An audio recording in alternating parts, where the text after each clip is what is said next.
Kia ora, this is Nick from FilmConvert. I'm currently trapped at home, locked down from the coronavirus, which we all have to do here in New Zealand. But it gives us a good opportunity to catch up with many of our users. Recently I spoke to Leigh.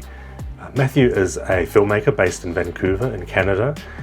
He's got a whole slew of independent short films under his belt, which you can watch on his website, which I've linked to in the description below. Matthew's a big-time GH5 user, which is of special interest to me. Matthew and I also discussed his participation in the Run and Gun Festival, which is a British Columbia-wide competition where teams compete to complete short films in 48 hours. And you can watch our conversation right now. Michelle, let's show these gentlemen the agreed-upon implements of their settlement. I have them right here, Mr. Baker.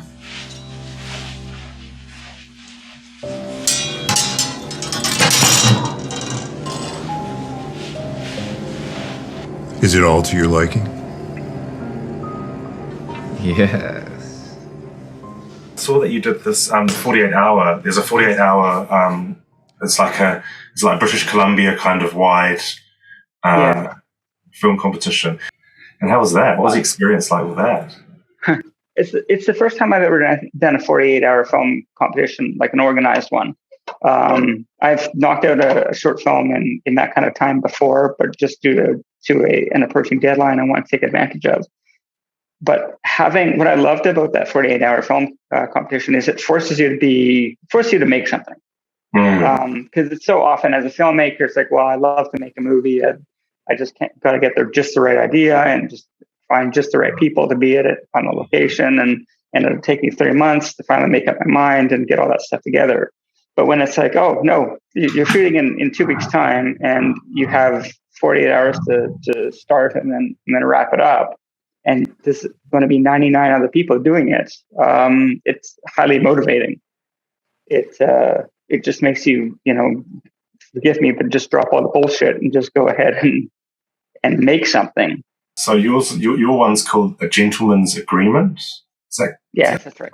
Yeah, and what I was quite impressed, what impressed me about your film is just how you've taken what's just basically an office space and you've blocked it out so well. Like you're able to keep the viewer interest, or my interest at least, because you've really planned how to move the actors, where to put them, how the shots will move together. That's really difficult, just having people sitting down or standing up and actually keep making that into a film, right? Like in a single location. Structurally, it's a story about dialogue, because there's a mystery. Like, what is their disagreement? Why do these two people not like each other, and why is this lawyer involved?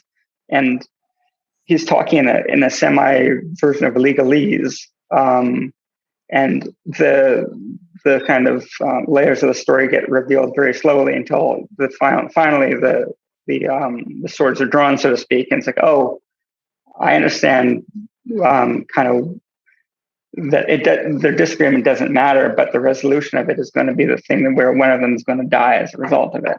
And yeah, I just thought it was an interesting concept. And what happened that kind of allowed that concept to be written was that there used to be a law in the Canadian books whereby dueling was illegal. And they actually changed that law about 1.5 years ago, so that dueling is legal, but it's still illegal to murder somebody. So that's an interesting concept. So just to rewind.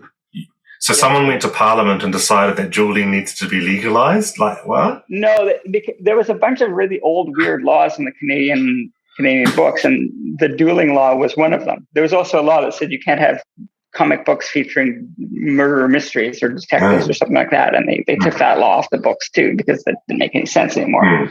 So technically dueling is legal, I guess, but you still can't kill anybody. So maybe just like run them through with a sword just a little bit. Maybe that yeah, maybe. So that's why you hire a lawyer, just so that you can make that part of it legal, or as legal as possible. So that was basically the inspiration for the story. And like, what kind of a lawyer would you have to hire that would be able to jump through the hoops where you can get away with murdering somebody who you didn't like? A dueling lawyer, I think. Exactly.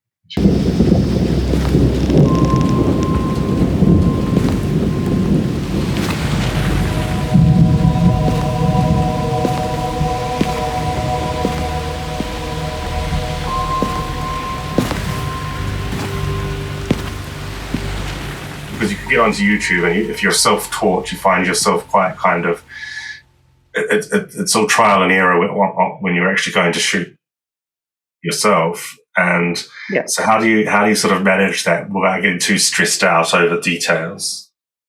You know what time is on a shoot day, whether it's for a music video or your own shorts or whatever, you're limited by the time in the day. So that's why you kind of come up with a plan ahead of time, and then just sometimes you can chase the absolute perfect bit of light, or you can just get it most of the way there and just start rolling camera and believe that when you color grade it, you're going to get the image you kind of want out of it. And that's one of the reasons why I use FilmConvert, because it allows for a good latitude in image adjustment, especially with exposure. It's really good for exposure. Really good for white balance as well. If you want to warm a shot or cool a shot, and then the highlight, midtone, and shadow control has become like really invaluable with stuff that I've done in the past, and I've been able to take highlights out that are too strong and just kind of tone them back a bit, or make the blacks a lot darker than I otherwise was able to capture with the time available to me in the day.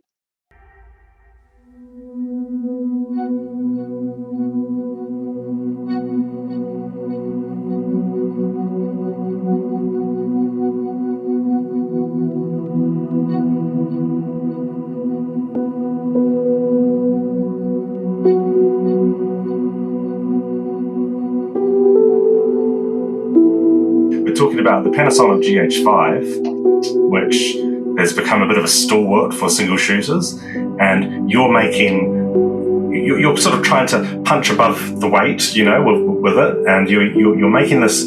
I guess it's a sort of a dramatic kind of short film, or long. It's kind of a longer film. It's sort of you're working towards a feature. I call it a wide. A wide. It's not a short. It's a wide. It's a wide film. You're making a wide film, and so how does that production look? I do a lot of prep. I typically storyboard out the entire movie. I'm a pretty good illustrator. Not the best. Like, I can draw storyboards, and I should be able to show them to someone else, and they will understand what the drawing is. But if they're not great drawings, but I go through every single scene, and I draw out every single shot, basically in sequence, that I'm expecting to do, as accurately as I'm able. I do tech scouts on the locations usually, so I'm aware of the location. I'm aware of its limitations. I kind of know which direction the light's going to be coming in, weather permitting, and and I just try and design everything around the location first and foremost, and then I come up with a lighting plan after that, to either augment what's coming in or just create a level of luminance, basically either from nothing or augmenting what practical lights are in the location. So what does the lighting plan look like? It depends on the scene. In that short film, you took a look at, there's a sofa scene where two people are talking. It's kind of a night sequence, kind of lit with firelight, and you can't light by a propane gas fireplace. It just doesn't work. So in that instance, we took two things. They're called color spikes. They're long, about half a meter each, and they're LED powered, and they have effects on them. And one of the effects is a strobing really warm color temperature fireplace kind of setting. So we had two of those on a V kind of thing with, and then we diffuse that with tracing paper just to create that soft ambience at a level that the camera can see, because the GH5 has a 400 ISO native ISO, so which is good. But a lot of the cameras, I believe, the areas all are at 800, so you can use even less light on that. But we had to kind of crank those lights up a little bit more to create a base level illumination. And then on the turnarounds, we backlit a little bit to get the hair, just little touches of hair or just kind of blue ambiance on them. So for those, we just use like aperture, like 300D or 200X or even panels, just to punch out their silhouettes a little bit.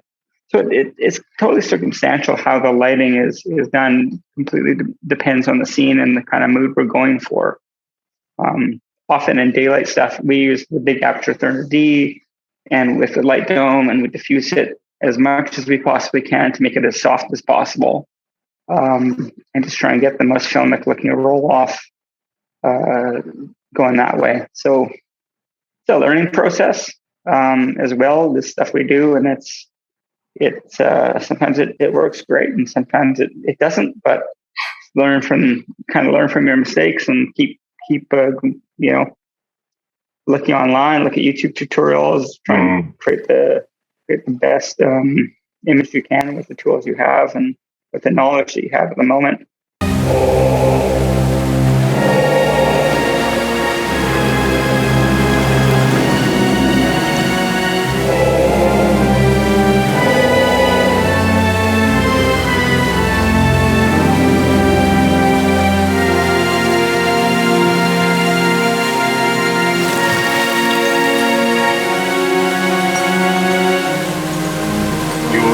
Trajectory is that you're going to make a feature film. I'm hoping to. I have written a number of feature films. I wrote a feature based off of that short ghost story called The Hidden. I've written outlines for one from A Gentleman's Agreement, which is a combination of that silent short, which is also a sword-based thing. And I call that one basically Point Break with swords. And then I've got multiple dramas and things like that I'd like to do. The making feature film is a more complicated endeavor than anything else I've ever done, and it just comes down to budget and time and a bit of luck. I'm constantly thinking, what could I make for $10,000? What could I make for $20,000? Like low micro budget projects. And, there's stuff on the horizon that I've written that I think would fit into that kind of a budget or space.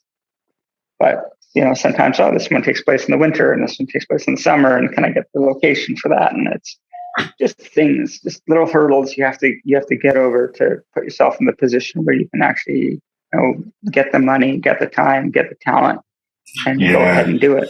Cool.